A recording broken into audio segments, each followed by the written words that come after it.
আসসালামু আলাইকুম। আমাদের ডাঙ্গা জমিগুলোতে ধান লাগার জন্য আমি গিয়েছিলাম কদলপাড়। তো সেখানে গিয়ে দেখি যে ছোট্ট ভাই ব্রাদার গুলো চিল উড়াচ্ছে বা ঘুড়ি উড়াচ্ছে। তো সেখানে কাজ করতে করতে আমি তাদের কাছে গিয়ে একটু বিনোদন নেই, যে আমিও তাদের সাথে সামিল হয়ে যাই ঘুড়ি উড়াই। মাশাআল্লাহ, ছোট ভাই ব্রাদার ভতিজাদের সাথে ঘুড়ি উড়ার সময় খুব আনন্দই উপভোগ করছিলাম। তো বাড়ি থেকে বলে দিয়েছিল যে আমাদের ধান লাগার জন্য জমিনগুলো ভালোভাবে প্রস্তুত করতে। তো সেজন্য আলহামদুলিল্লাহ জমিগুলো ভালোভাবে কদল পাড়ে দিচ্ছিলাম বা আলীগুলোর বনগুলো ভালোভাবে ঘাসগুলো ঝুড়ে দিচ্ছিলাম। এই মৌসুমে মহান রব্বুল আলামিন মনে হয় আমাদের পরীক্ষা নিচ্ছেন, বড় একটা পরীক্ষা। কারণ বাংলাদেশের দক্ষিণ অঞ্চলে ফেনী বা অন্য অন্য জায়গাগুলোতে পুরো একদম বন্যায় ভেসে গেছে, কিন্তু আমাদের এদিকে একেবারে জমিনগুলোতে পানি বা বৃষ্টি নাই, যেগুলো একেবারে খরার অবস্থা। তাই এখন বলার লাগে যে আমাদের হাতের কৃতকর্মের ফল আল্লাহ আমাদের এই দুনিয়াতেই দেখিয়ে দিচ্ছেন, খরা দিয়ে বা অন্য অন্য দিক দিয়ে। আল্লাহ আমাদেরকে এইগুলো থেকে মাফ করে দিয়ে আমাদের বৃষ্টি দান করুন। আস্তাগফিরুল্লাহ, আস্তাগফিরুল্লাহ, আস্তাগফিরুল্লাহ। কারণ আমাদের যে এই প্রচুর পরিমাণের গুনাহ থেকে আমরা যেগুলো পাচ্ছি সেগুলো আমরা এই দুনিয়াতেই দেখতে পাচ্ছি। তো আলহামদুলিল্লাহ সুন্দরভাবে আমি আমাদের আলীগুলো ঝুড়ে দিচ্ছিলাম। আলীগুলো ঝুড়ে দেওয়ার পর জমিনগুলো ধান রোপণ করার জন্য আমি প্রস্তুত করতেছিলাম। তো ছোট ভাই ব্রাদার গুলো তারা ঘুড়ি উড়াচ্ছিল। তো ঘুড়ি উড়ার সময় তারা ইউটিউব দেখে বলে ঘুড়ি উড়ানো শিখেছে, বা বলতে গেলে ইউটিউব দেখে তারা ঘুড়ি বানাচ্ছিল। তো আমি তখন গিয়ে দেখলাম যে তারা অনেক দিন ধরে ঘুড়ি উড়াইতে পারছে না, বা ইউটিউব দেখে যেগুলো বানাইছে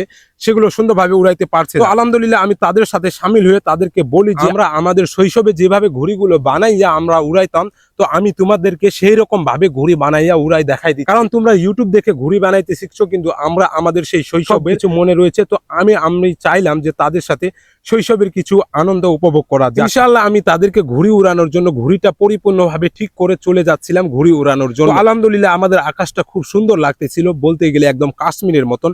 আলহামদুলিল্লাহ, আলহামদুলিল্লাহ, সুবহানাল্লাহ, খুব ভালো লাগতেছিল এই গ্রামীণ কাশ্মীরের মতন আকাশটা। মানে এক কথায় বলতে গেলে এক টুকরা কাশ্মীরের ভিউটা পাচ্ছিলাম, তার সাথে সাথে ঘুড়িটা যে উড়াচ্ছিলাম সেটাও ভালো লাগতেছিল। কিন্তু অনেক চেষ্টার করার পরও ঘুড়ি উঠতেছিল না। তারাও আমার সাথে মজা নিচ্ছিল যে আপনার শৈশবের ঘুড়িটা আমাদেরকে শিখিয়ে দিলেন, কিন্তু কই উঠছে না, তো বা বানিয়ে দিলেন উঠছে না। তো আলহামদুলিল্লাহ আমি দেখলাম যে সমস্যা কই। তো সমস্যার সমাধান পাইলাম যে আমাদের নেটর বা ল্যাঙ্গর ঘুড়িটার সেই ল্যাঙ্গরটা হয়ে গেছিল ছোট, তো তার জন্য উঠতেছিল না, বা হঠাৎ একবার উপরে উঠে গেছিল, সেটা তাল বাহানা করতেছিল। তো ল্যাঙ্গরটা বাড়াই দেওয়ার পর দেখি যে আলহামদুলিল্লাহ ঘুড়িটা অনেকটা উপরে উঠে যায়। মাশাআল্লাহ ঘুড়িটা ছিল সাদার, সেখানে ভালো লাগতেছিল না, মেঘের সাথে মিশে যাচ্ছিল। ভালো দেখার জন্য আমরা লাল ট্যাপটা জুড়ে দিই, তো সুন্দরই লাগতেছিল। তারপরে ঘুড়ি চলে যায় একেবারে আকাশের সেই মেঘের সাথে মেঘালয়ে। তো আলহামদুলিল্লাহ খুব ভালোই লাগতেছিল। আর ঘুড়ির সুতাতে অনেকটা টান পড়তেছিল, বলা চলে যে একেবারে ঘুড়িটাকে টানে নিয়ে চলে যাচ্ছিল আকাশে। তো কাজের সাথে সাথে ফাঁকে আমি যে তাদের সাথে এই বিনোদনের জগতে ফিরে চলে আসি, তো আমাকে সেখান থেকে সরে যেতে খুব খারাপই লাগতেছিল।